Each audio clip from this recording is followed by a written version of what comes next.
Escuela Nacional Preparatoria. Les doy la más cordial bienvenida al ciclo de conferencias La Química en tu Vida, organizado por el Instituto de Química y la Escuela Nacional Preparatoria. Hoy tocó al plantel 9, así es que la maestra Judith se encargará de presentar esta conferencia. Muchas gracias, maestra Judith. Muchas gracias. Vamos a comenzar, jóvenes, agradeciendo su presencia. Solicitamos que cierren su cámara y micrófono y que si tienen algunas preguntas las hagan en el chat con mayúsculas o levanten la mano.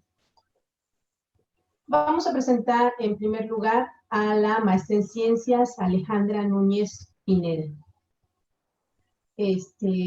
Perdón.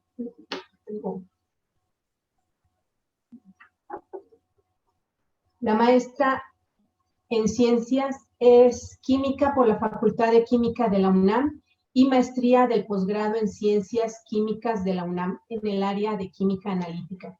Laboró en el Centro de Investigación en Polímeros de COMEX como ayudante de investigador y en la empresa farmoquímica Signa SADCB como química analista del área de validación y desarrollo.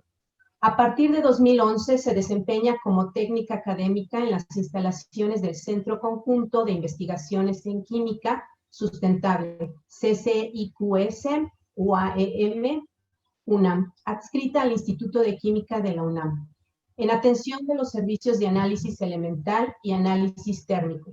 Cuenta con experiencia en las técnicas de calorimetría de barrido diferencial, termogravimetría, análisis elemental por combustión y espectroscopía de infrarrojo. Asimismo, cuenta con experiencia en la impartición de cursos y talleres relacionados con las técnicas analíticas de su especialidad. Listo. Gracias.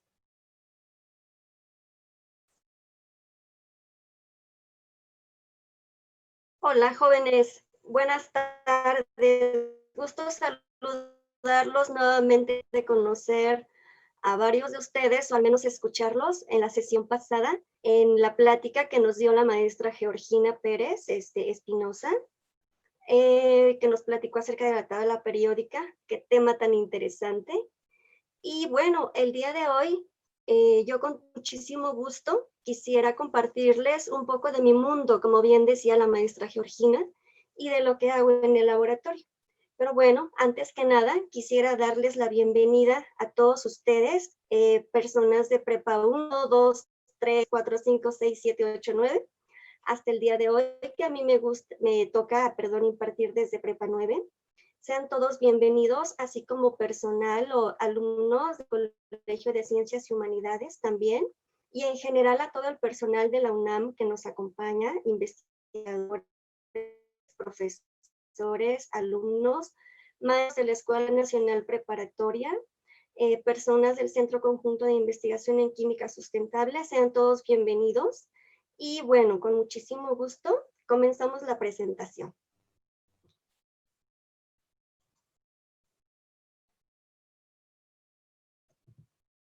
Bueno, decíamos que en el tema de los polímeros, pues tenemos básicamente dos grandes grupos: polímeros naturales y polímeros sintéticos. Como ustedes sabrán o se recordarán de sus clases de química, seguramente sus profesores les habrán comentado acerca de los polímeros naturales, que se conocían en Mesoamérica desde muchísimo tiempo atrás. Desde antes de la conquista, nuestros antepasados conocían resinas, conocían gomas y conocían el látex. Muy bien, dentro de las gomas tenemos lo que es la laca, que es una secreción del gusano de la laca, precisamente, el cual es un insecto de Asia. Este insecto secretaba esas resinas, las cuales son coloreadas, y las resinas principalmente tenían color ámbar, café o rojizo. Esas resinas se usaban tanto como pegamento, como también se les extraía el pigmento. Dentro de estos polímeros naturales también se encuentra el látex natural, que es una secreción líquida del árbol del caucho. Esta secreción es de color blanca o amarillenta que se extrae de los árboles. Estos árboles se encuentran en las zonas del Amazonas, de Brasil, de Bolivia, de Perú. Como pueden ver aquí en la imagen, al árbol se le ordeña ese látex, se le hacen fisuras verticales a lo largo de toda la corteza y muy noblemente el árbol segrega todo ese polímero natural que conocemos nosotros como látex. De ahí se extraen polímeros esencialmente como el caucho. Este polímero se usa a nivel industrial para crear llantas o polímeros de tipo sellos, guantes, pero básicamente su uso principal es crear elastómeros para fabricar llantas de automóviles, de motocicletas, bicicletas y todo lo que se pueda fabricar con estos polímeros con llantas. Otro de los polímeros o de los polímeros naturales, usados fue el chicle, que en Mesoamérica ya se conocía como tzictli. Se obtenía o se obtiene todavía de un árbol que se llama chico zapote. A lo mejor algunos de ustedes lo han escuchado o lo han visto en cerca de sus casas. El fruto es así redondito y muy carnoso por dentro, la carnita es blanca. Pues bueno, del árbol del chico zapote, de igual manera, al igual que el látex, se ordeña ese árbol y se extrae esa goma. De hecho, nuestros antepasados mesoamericanos usaban este chicle o esa goma como goma de mascar. Lo que hacían era, ya que extraían el látex, deshidrataban, lo calentaban, hacían hervir el chicle, se deshidrataba el chicle, posteriormente ya deshidratado se volvía pegajoso, lo amasaban y entonces eso era lo que ellos ingerían y lo ingerían preferentemente por dos motivos. Para limpieza bucal, dos, para distracción, ellos decían, ¿no? Para que tu mente estuviera entretenida, porque se ha descubierto precisamente que el chicle tiene esas propiedades de distracción, como que te eleva la imaginación y todo ese tipo de cosas. Entonces, ya desde nuestras épocas pasadas se venían conociendo este tipo de polímeros. Y bueno, entonces, ¿en qué momento empieza a surgir esto de los polímeros sintéticos? Es una historia bien, una llamada Alexander Parkes, trabajaba para una industria. Entonces, a él le dicen, oye, ¿sabes qué? Lanzan una convocatoria en Estados Unidos debido a que el marfil se está agotando o cada vez es más difícil conseguir el marfil para construir o fabricar las bolas de billar. Entonces lanzan una convocatoria para crear un nuevo material con el cual pudieran fabricar las bolas de billar. Intensamente, esta persona Parkes desarrolla un polímero que se llama parquesina, igual que su apellido, así lo bautizó. Entonces, con ese polímero tiene propiedades de alta dureza y una propiedad mecánica muy fuerte. Entonces, con este polímero se generan las nuevas bolas de billar. Y boom, ¿no? Empieza a surgir el éxito de estos primeros polímeros sintéticos, es decir, que se crearon en el laboratorio. Posteriormente, empieza el auge de la explotación de los hidrocarburos a nivel internacional, podría decirse. Entonces, con el auge del uso de estos hidrocarburos, pues a cada una de las fracciones del petróleo se le empieza a buscar usos. Y es así como alrededor de 1907, una persona que se llama Leo Baekeland, trabajando de igual manera para una industria, empieza a encontrar o hacer experimentos en su laboratorio y a partir de nitrato de celulosa más un alcohol, forma un polímero nuevo que él lo bautiza como baquelita. Y bueno, con este nuevo material empiezan a crearse muchísimos otros productos, como son teléfonos, como son películas para cámaras fotográficas, un sinnúmero de instrumentos, ¿no? Pipas de fumar, bastones, muchísimas cosas, mesas. Bueno, aquí el detalle es que este polímero era bastante duro, pero quebradizo. Entonces, empieza entonces con todo esto el avance a nivel industrial de encontrar entonces más polímeros, más materiales que vinieran a complementar esas propiedades que ya tenía la baquelita, pero ahora dándole a estos nuevos materiales más flexibilidad. Entonces, una persona que se llama Simon descubre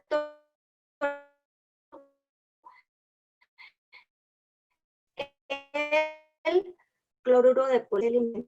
Por azares en la historia, el inventor es otra persona, sin embargo no le dio la importancia que ameritaba a su invento, y entonces nada más lo deja así y lo vende. Posteriormente, alguien más, esta persona, Simon, retoma el experimento, le agrega otros aditivos al polímero y ahora lo convierte en un polivinilo plastificado, y que normalmente nosotros lo conocemos como PVC. Y exactamente es el PVC que ahora conocemos, un material rígido, un material de alta dureza y mucha resistencia mecánica. Y bueno, este fue el primer polímero, el PVC, que se fabricó a nivel industrial, al igual que la baquelita. Con el surgimiento de baquelita y PVC, la industria de los polímeros despunta enormemente y a dimensiones hasta este momento desproporcionadas, ¿verdad?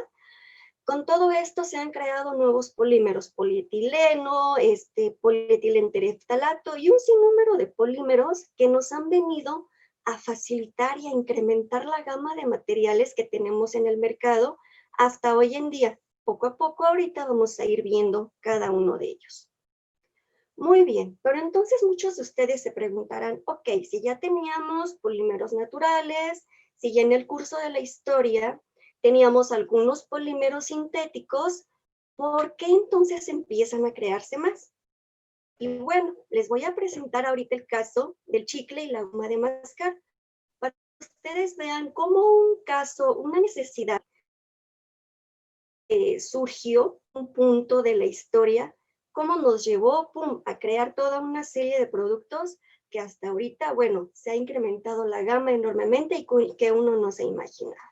Muy bien, pues todo empieza porque a raíz de la Segunda Guerra Mundial, alrededor de 1945, hay un desabasto de materias primas para construir o para fabricar el chicle. Recuerden que estas materias primas venían, por ejemplo, del árbol de chicle o del árbol del caucho, por ejemplo. Estos látex o estas gomas están constituidas principalmente de un material que se conoce como poliisopreno. Es un nombre químico. Ok, entonces a través de esa Segunda Guerra Mundial o a raíz de ese evento, todo el mercado internacional empieza a ser muy complicado para moverse, para conseguir los polímeros o las materias primas que se requerían para seguir creando los nuevos productos que ya se habían generado en el mercado. Entonces, como todos ustedes saben, una crisis o un problema siempre es un motivo o una razón para que se innove, para crear. Es entonces cuando surge mucho el trabajo de los científicos, de los químicos, de gente que tenía a su alcance conocimientos tanto de química como de otras ramas de la ciencia, y es ahí donde empiezan a crearse, pues, por ejemplo, sustituyentes de ese poliisopreno natural. Y entonces, en 1950 surge la famosa goma de mascar, que es una mezcla de sustancias o compuestos químicos que se llaman acetato de polivinilo, poliisobuteno, polietileno y poliestireno, que ahí en la imagen pueden ver su estructura química. Bueno, pero el punto o la historia no se queda hasta ahí, sino que le empiezan a poner endulzantes, colorantes,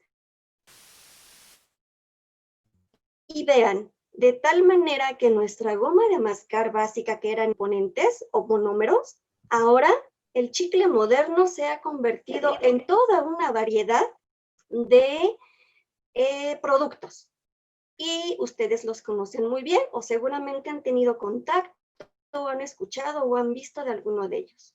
Actualmente, si a una goma de mascar sintética, algún laboratorio o industria fabricante se le nicotina, van a crear algún producto que nos ayude a dosificar el cuerpo con el fin de que nos ayude a dejar de fumar. Si a esa goma de mascar se le mezcla cafeína o ginseng, vamos a lograr tener chicles estimulantes, ¿verdad? Que nos eleven la energía. Actualmente nos prometen que los chicles contienen flúor y que con ello nos evitan caries, ¿verdad? Y también algunos médicos o nutriólogos han ido más allá y dicen, ok, entonces a la goma de mascar le coloco algún inhibidor del apetito para entonces favorecer o ayudar a que la persona al mascar chicle baje de peso. Y bueno, ahora con todos estos avances de las cosas funcionales, agregándole vitaminas y aminoácidos a un chicle, se puede volver más saludable, ¿cierto? Pero bueno, ya se dieron cuenta que de venir de un solo producto que era una goma de mascar sencilla, cuando se le añaden todas estas nuevos sustancias nuevas, nicotina, cafeína, vitaminas, aminoácidos, me crea un nuevo producto con unas propiedades totalmente diferentes y nuevas, y por supuesto que son un producto que me va a elevar la economía, ¿verdad? Aquí el detalle importante es que cuando uno abusa de algún producto, como por ejemplo en el caso de las gomas de mascar, cuando uno abusa en el consumo, en la compra, pues todo eso, a final de cuentas, ¿qué me produce? Contaminación en el ambiente, como todos sabemos, y es por eso que los plásticos actualmente han sido muy castigados, porque se les conoce como malos, como tóxicos, como dañinos, contaminantes, pero más bien es el humano, somos las personas las que no les sabemos dar ese uso adecuado en cantidad, sobre todo para no llegar a esos niveles de contaminación que ahora al uso de polímeros biodegradables, es decir, al uso de polímeros naturales como el látex o el caucho, o polímeros naturales como celulosa, como celulosa,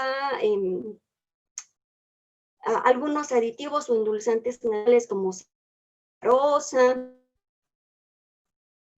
para reducir el impacto ambiental de estos productos novedosos, ¿verdad? Esta diapositiva da un panorama general de cómo a la ciencia, con todos nuestros conocimientos, le pusimos más aditivos para a partir de ahí crear productos de mayor valor agregado, y con ello, como estamos viendo que contaminamos, entonces ahora nos migramos a las cosas biodegradables, ¿verdad? Entonces, bueno, ese es como que el caminito que la mayoría de los primeros están siguiendo, y es lo que nosotros observamos actualmente. Muy bien, entonces, a raíz de todo este contexto, yo quisiera platicarles un poquito más allá de, bueno, entonces, ¿qué es un monómero y qué es un polímero? Porque seguramente ustedes habrán escuchado estas dos frases. Bueno, monómero significa uno, y es la unidad básica que conforma un polímero, mientras que polímero significa muchos, y parece un juego de palabras, ¿verdad? Un polímero está integrado por monómeros. Ok, vamos a verlo más gráficamente. Esto es un monómero, esta esferita. Y aquí yo tengo otro monómero, esta otra esfera de color gris. Estas dos son monómeros. Cuando se unen entre ellas, muchos monómeros forman un polímero. Este sería un polímero de color negro y este sería otro polímero de otro material. Entonces, muchas bolitas de monómero o unidades conforman un polímero. A su vez, podemos tener homopolímeros, es decir, polímeros formados por las mismas unidades, los mismos tipos de monómeros, o bien copolímeros, que serían como polímeros formados por distintos tipos de monómeros, ¿de acuerdo? Bueno, pero a ver, ¿qué son eso de monómeros y polímeros? Muy bien, en la diapositiva. Unos ejemplos de monómero, el eteno, el propeno, el clorodivinacélico. Cuando a estos monómeros de aquí de la izquierda de la tabla se hacen reaccionar a través de condiciones de temperatura, condiciones de catalizadores particulares, mediante una reacción de polimerización en el laboratorio, vamos a obtener un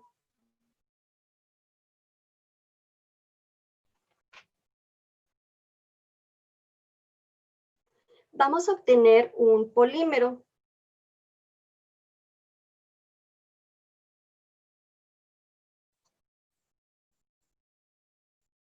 Me comentaban que dejara de compartir. ¿Alguien? Por favor. Hola, hola. Ale, es que enseñaste algo en físico, los monómeros y los polímeros. Ah, ok, de acuerdo. ¿Y no se observó? No, porque estaba tu presentación.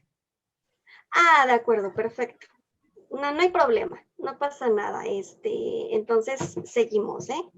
Voy a seguir más bien con la presentación. Una disculpa. Permítanme.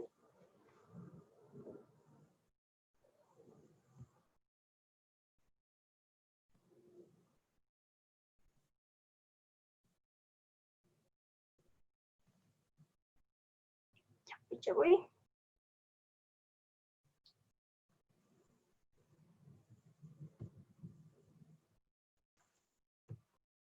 Ok, perdón.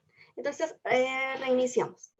Entonces, bueno, a través de una reacción de polimerización, a raíz de a partir de los monómeros, mediante esa reacción de polimerización, se obtienen los polímeros que se muestran en la tabla, en la columna de la derecha, perdón. Entonces, a partir del eteno, se obtiene por polimerización el polietileno y del propeno el polipropileno. Y así sucesivamente, ¿verdad? Casi antes de la palabra o del monómero le ponemos la palabra poli, ¿de acuerdo? Entonces, bueno, así es como a través de monómeros se obtienen los correspondientes polímeros. Y como ustedes pueden ver en la diapositiva, el monómero es una unidad pequeñita de un arreglo de átomos carbono, hidrógeno, nitrógeno, oxígeno y algunos otros elementos. Y un polímero ya es un componente macro, es decir, consta de muchísimas unidades de monómero, ¿de acuerdo? Es la idea principal de lo que es un polímero. Y bueno, ¿qué ejemplos de polímeros tenemos en nuestra vida cotidiana? De polietileno, por ejemplo, y polipropileno, se obtienen las bolsas de plástico, que todo mundo las conocemos, aquellas que son transparentes o que pueden ser opacas, ¿verdad? Si se le agrega algún pigmento. Entonces, estos son de los polímeros que invaden, ¿verdad? O están muy presentes en nuestra vida cotidiana. Otros polímeros muy usados son el tereftalato de polietileno, del cual constan las botellas de plástico que todo mundo conocemos y de las que hacemos uso a veces desmedido. Otro material muy importante es el cloruro de polivinilo. Este cloruro tiene en especial unas características bien interesantes porque es un material sumamente duro. Entonces, por tal motivo, es ampliamente usado en la construcción para los ductos de agua, o bien para ductos de red cableada. O sea, los cables eléctricos generalmente van dentro de un tubo y esos tubos van durante la construcción o su instalación va durante la construcción de un edificio, de una casa, debido a que resisten ante las presiones y fuerzas, esfuerzos sobre ellos, es porque se usan en estas áreas.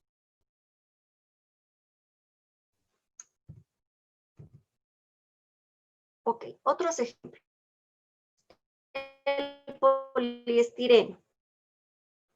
Este polímero es el polímero aislante por excelencia. ¿Qué más? De él están fabricados los recipientes de la comida. Ustedes saben que en este tipo de recipientes nos servimos el atole, el café o el ponche.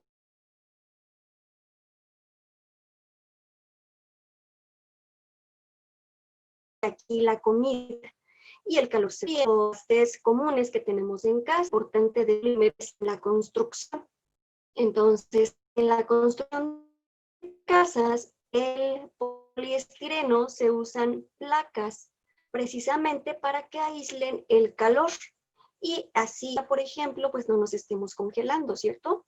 O en países donde el clima no es tan benévolo como en México, por ejemplo, en países de Europa o del norte, se usa mucho este material para aislar tener el calor dentro de la casa y aislarlo del frío también. Otro material que nos vino a salvar muchísimo la vida en el tema de la cocina fue el teflón, cuyas siglas son el PTFE, que se conoce así más comúnmente en la literatura, con estos dos nombres, teflón o PTFE, dado que su nombre es un poquito como trabalenguas. Entonces, bueno, este teflón, su característica es que las sustancias no se adhieren con facilidad. Ajá. Entonces, sí es ampliamente usado en cocina y en la industria. Y otro es el policarbonato. Y los usos del policarbonato son también bien variados y bastante prácticos. Y nosotros lo podemos ver en la construcción de techos de albercas, en la construcción, por ejemplo, de los techos de invernaderos o de materiales ya sea transparentes, como estos dos casos, o materiales opacos si se les agrega algún otro aditivo o pigmento. Y algo en lo que todos agradecemos que el policarbonato se haya creado es en los que usamos lentes, ¿verdad? Porque de otra manera nuestros lentes continuarían siendo súper pesados debido a que antes se construían de vidrio y actualmente son de este material policarbonato. Ha llegado a tal grado el avance en los aditivos, en el uso de diferentes aditivos al policarbonato, que actualmente cuando te expones a la luz solar, pues se ponen más oscuros. Simplemente son aditivos, en este caso, que van cambiándole la propiedad al polímero. Sin embargo, el polímero base, recuerden que es policarbonato. Otro polímero bien interesante y bien útil es el poliéster. Y de hecho, si ustedes se fijan ahora mismo en alguna prenda que traigan, si la prenda conserva su etiqueta, su prenda de vestir, van a observar que en su etiqueta contiene poliéster en algún porcentaje. ¿Por qué? Pues porque este poliéster es un polímero sintético, es decir, se creó en el laboratorio a nivel industrial ahora. Ese polímero es de fabricación económica y tiene grandes bondades. Por ejemplo, es hipoalergénico, es decir, no se le pegan fácilmente las bacterias. Es repelente al agua, es decir, no permite que la humedad penetre tanto a través de esos materiales. Otro es que no se mancha o no absorbe el aceite o grasas con facilidad, por ello nuestra ropa no se mancha tan sencillo como si fuera una ropa de algodón. Otro es que llegan a ser en un grado aislantes, es decir, nuestra ropa de poliéster es un poco más calientita que otros tipos de ropa. Y lo último es que este poliéster es económico comparado a otros polímeros. El nylon es otro poliéster sumamente usado, por ejemplo, en ropa deportiva, en calzado, específicamente tenis, por ejemplo, en globos aerostáticos, debido a que este material nylon resiste a altas temperaturas.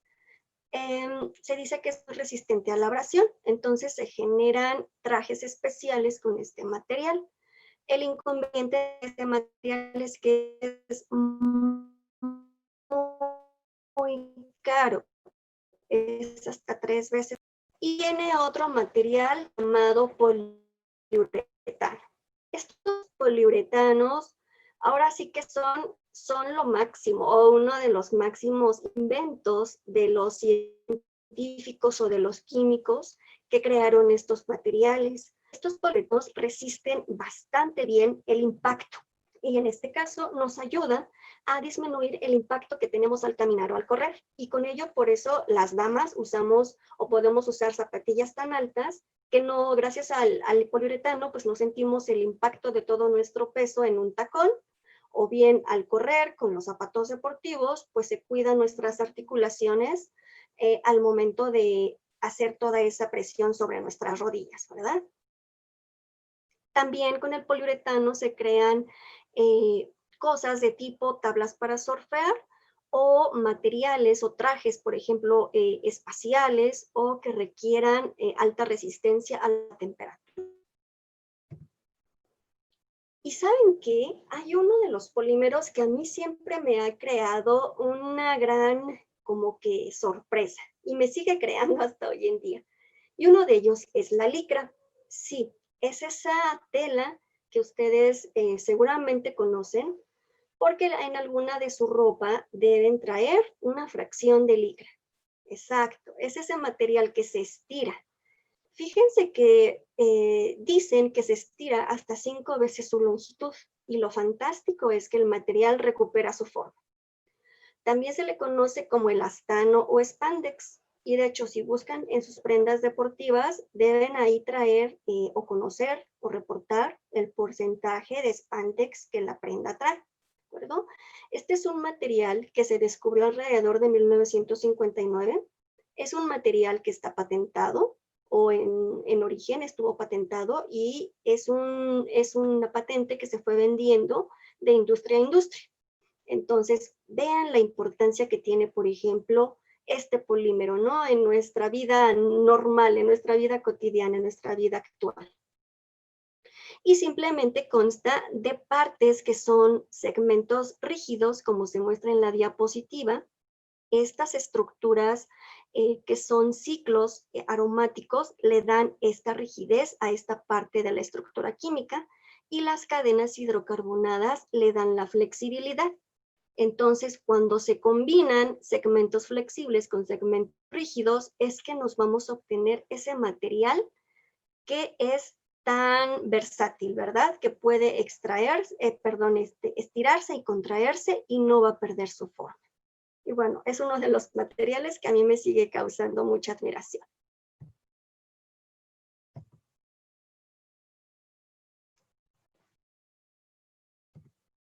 Ok. Y bueno, los plásticos, así como los conocemos,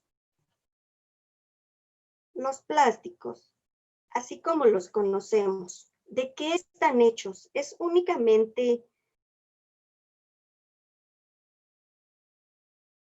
así como los conocemos, es únicamente lo que contienen los plásticos y la razón es que no. Los plásticos también contienen, el material básico es el polímero, el que hace rato les presenté, polietileno, polipropileno, poliuretano. Sin embargo, todos estos materiales llevan otros aditivos que son cargas, que son catalizadores y todo ello nos ayudan a darle unas mejores propiedades a los materiales, ¿de acuerdo? Entonces, muy bien, de ahí, con toda esta información, ¿se acuerdan cómo se llamaba el título de la plática? Decía que ¿cuál es tu tipo de polímero favorito? Un plástico flexible, como las bolsas de plástico, las diademas de celulares, las mochilas, nuestros tenis. un plástico duro, como las carcasas de nuestros teléfonos celulares, nuestros audífonos, muchos muebles que son de plástico, el interior de nuestro auto contiene muchos polímeros duros. Los plásticos transparentes, que estos nos ayudan muchísimo en todo lo que es la comida, la bebida, los alimentos y actualmente las caretas que nos ayudan a resguardarnos del virus que anda proliferando, ¿verdad? O bien los polímeros opacos, que son aquellos polímeros que de cierta manera nos dan protección y también nos ofrecen muchísimas herramientas de uso, ¿no? En bisutería y en muchísimas otras. ¿De acuerdo? Entonces, bueno, con todo esto tocamos o llegamos a un tema donde actualmente, por todas estas nuevas tecnologías que se están usando, pues de los materiales o las herramientas que más usamos son los celulares y nuestras computadoras. ¿Y de qué están hechos nuestros celulares? Bueno, un 50% de ellos contienen materiales. El 15% es de cerámica y el 14% otros materiales metálicos o que nos ayudan a que se haga la transducción de la información. Y en las computadoras es lo mismo. Mucho plástico en cuanto a la carcasa, el teclado, el monitor, el mouse y componentes electrónicos, ¿de acuerdo? Sin embargo, como ven, los polímeros son gran parte que conforman a estos dos, a nuestras herramientas de trabajo. Llegamos a un tema sumamente importante que es el reciclaje de los plásticos. Actualmente hemos usado bastante todos estos recursos, sin embargo, hemos también abusado de ellos y actualmente la naturaleza también nos está demandando cuidado.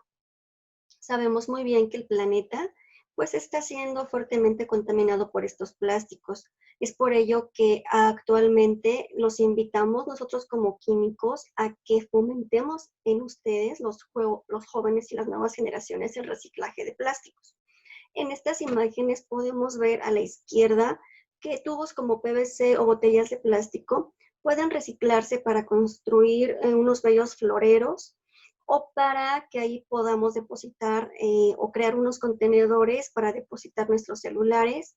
Asimismo, aquí en la parte derecha de la pantalla puede verse un sistema muy casero para ayudarnos a recolectar frutos, o bien aquí en la parte inferior derecha podemos ver cómo se están reutilizando las botellas de PET para portar algún líquido.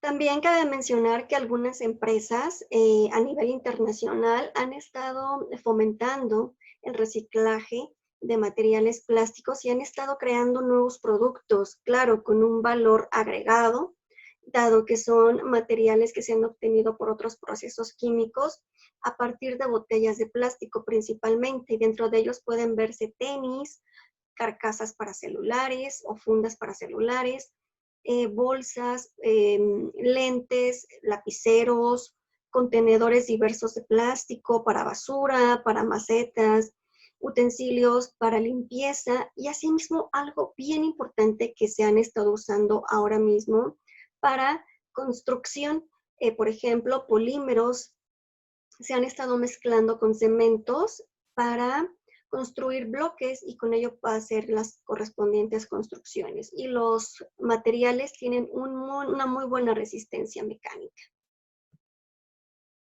Por otro lado, en cuanto a la parte técnica y a lo que yo me dedico más en el laboratorio, es a realizar análisis para estos tipos de polímeros o para estos diferentes polímeros o plásticos. En particular, hay un grupo de técnicas que se conocen como de análisis térmico que nos ayudan a caracterizar estos materiales. Dentro de estas técnicas hay muchísimas y puedo mencionar 3. La calorimetría de barrido diferencial, la termogravimetría y el análisis termomecánico. Esta última técnica estudia el cambio en la longitud de un material, es decir, la elasticidad de un material conforme se incrementa la temperatura. Esta de aquí abajo estudia el flujo de calor de un material que tiene conforme se va incrementando o disminuyendo la temperatura.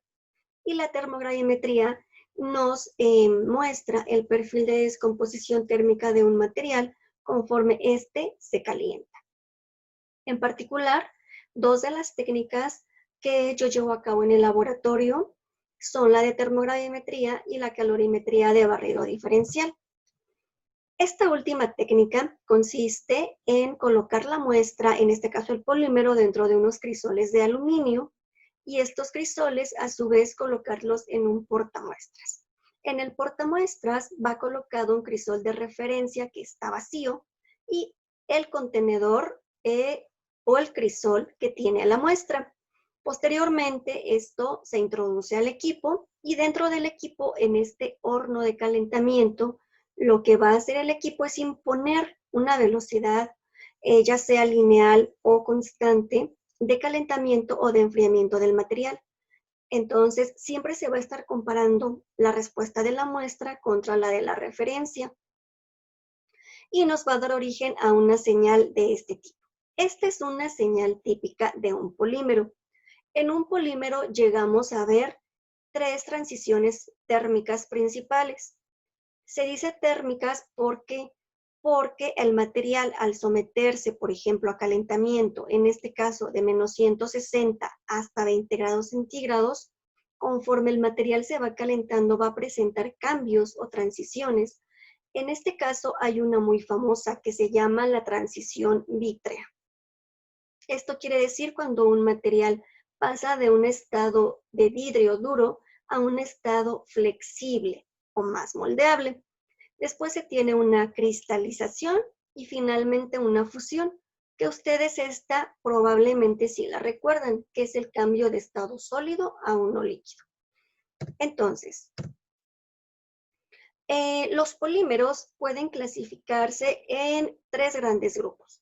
Como polímeros amorfos, que son aquellos que no tienen una estructura ordenada, es decir, es como si fueran cadenas de espagueti todas revueltas. En polímeros cristalinos, que son aquellos que tienen algún arreglo, es decir, las cadenas no están totalmente desordenadas, sino tienen un apilamiento. Y también hay polímeros semicristalinos. En este caso, los polímeros tienen partes amorfas, que son estas partes desordenadas, donde están hechas como los espaguetis entrecruzados, y estas zonas de aquí, que serían las zonas cristalinas, donde las cadenas están apiladas o con un orden. La mayoría de los materiales son semicristalinos o de los polímeros, sin embargo, también encontramos polímeros amorfos y cristalinos de manera cotidiana. Y como les decía, una curva DCC de un material, en este caso semicristalino, que es este polipropileno, nos muestra señales de este tipo. En este caso, el experimento se está estudiando de menos 50 grados centígrados hasta 180 grados centígrados, es decir, se está calentando el material. La primer señal que se observa es la transición vítrea, es esta famosa TG. En este caso, nos hace referencia a que las cadenas desordenadas del polímero, después del momento de estar rígidas, llega a tal temperatura de 35.4 grados centígrados, donde el material, las cadenas empiezan a movilizarse, empiezan como a desplazarse. Quiere decir que el polímero, de ser duro, que era, por ejemplo, a menos 150 grados o a menos 50 grados centígrados, ahora el polímero se hace suave, se hace moldeable, se hace viscoso. Eso sucede a menos 35 grados. Posteriormente, parte de estas cadenas que se hicieron móviles cristalizan o se rearreglan en un arreglo ordenado. A eso se le llama cristalización y esta señal, y corresponde a esta señal exotérmica de aquí abajo. Posteriormente, cuando el calentamiento avanza, se llega a una señal de fusión, es decir, estas zonas de aquí arregladas o apiladas del polímero pasan de un estado sólido a un estado líquido. de tal forma que a la temperatura de 180 grados el polímero está totalmente líquido. Esta curva es muy importante para los fabricantes de plásticos, porque significa que si yo tuviera un polímero a 0 grados centígrados, o si yo realizara un proceso de transformación de este material a una temperatura de 0 grados centígrados, quiere decir que a esta temperatura el material está flexible, es decir, lo puedo moldear, se puede trabajar con él. Si a mí me interesara un polímero que estuviera totalmente flexible y en estado líquido, tendría que irme a una temperatura de 180 grados centígrados para tenerlo en esa consistencia. Es por esto que esta curva es muy importante para las personas que trabajan con este tipo de polímeros. Y como mencionábamos hace rato, pues esta parte amorfa es lo que nos da la señal de transición vítrea del material y nos está indicando que a la temperatura de 111 grados centígrados, en vez de ser pellets duros y sin poder moldearlos, a esta temperatura el material se hace suave y moldeable de tal forma que a partir de estos pellets se pueden obtener estas placas a 111 grados centígrados. También les quisiera mostrar respecto al tema de cómo hacemos o cómo se fomenta que los polímeros sean más fácilmente degradables. Aquí les muestro una serie de experimentos de calorimetría DCC que se realizaron para 4 tipos de materiales. Uno de ellos es el polipropileno como tal, y los otros 3 materiales son el polipropileno, pero que han sido derivatizados o mezclados con un almidón de papa, con celulosa y con quitosano, es decir, con polímeros naturales. Al mezclarlos, lo que va a suceder es algo muy interesante que se muestra en esta tabla. Cuando al material se le introduce del orden desde 11 a 22% del polisacárido o polímero natural, el polipropileno original tenía una entalpía de degradación que se refiere a este pico de aquí, a una entalpía de 680 Joule por gramos. Es decir, es la cantidad de energía que se requiere para desintegrar este polímero. Cuando se le introducen polímeros naturales, ¿qué sucede con esta energía? Disminuye hasta 3 veces. ¿Esto qué quiere decir? Que cuando al polipropileno original se le añaden polímeros naturales como celulosa, almidón o quitosano, la energía que se requiere para degradar estos materiales disminuye, lo que quiere decir que es más fácil su degradación, es decir, es en menos tiempo y se requiere menos energía. Entonces esto va muy relacionado con la cantidad de tiempo que tarda un material en desintegrarse. Otro experimento muy importante que se obtuvo con calorimetría DSC es que se estudió el reciclaje de polietileno a partir de envases de Tetra Pak. El Tetra Pak, como ustedes saben, son aquellos contenedores en los que viene la leche y los jugos y están constituidos de diversas capas. La capa interna es polietileno, después viene una capa de aluminio y la capa externa consiste en cartón o papel. Lo que se hizo fue cortar este cartón, toda la parte del cuerpo del empaque se cortó en trocitos, posteriormente se lavó para quitar los restos de papel o cartón.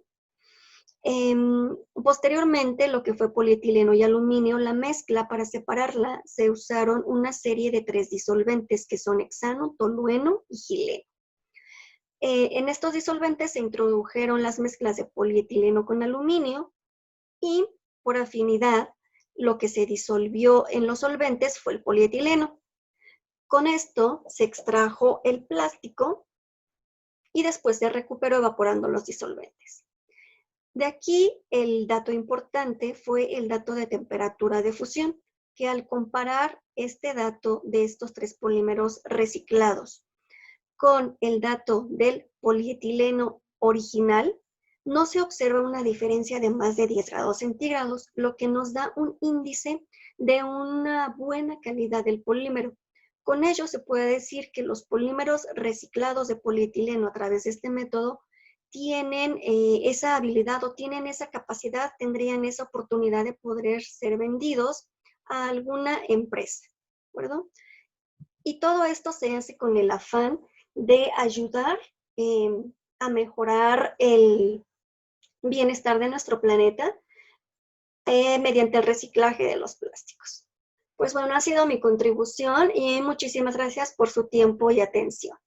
Y bueno, queda abierta la pregunta, si cada uno de ustedes quisiera decirme, ya sea por el chat o no sé si quieran prender su micrófono, cuál es su tipo de plástico favorito en base a lo que vimos ahorita, y que me digan brevemente por qué. ¿Les parece muy bien? Y si hay alguna otra pregunta, que yo estoy atenta aquí para contestarles. Muchísimas gracias.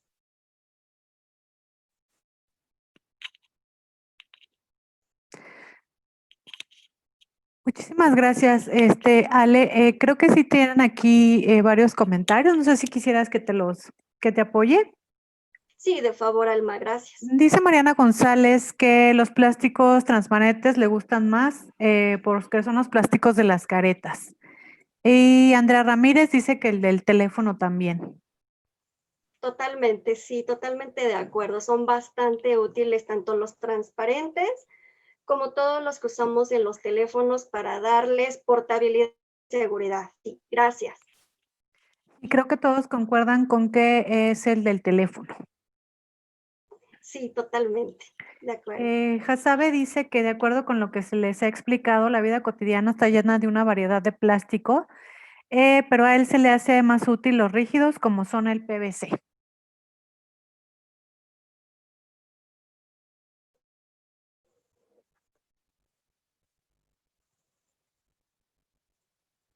El PVC. Sí, totalmente de acuerdo. El PVC es un material súper importante. Su impacto en la industria es muy, muy, muy importante. Y hasta eso es un material que si un precio está debido a todas las mejoras que se han venido realizando en este campo del PVC. Muy Hasabe. Sara Luna, yo creo que todos concuerdan en que los plásticos transparentes pues son los que tienen más larga la vida, pero dice Diego Mora que si hay una casa de plástico que sea ecológico y práctico. Lo digo en el sentido de que sea muy útil y también biodegradable. Ok, de acuerdo.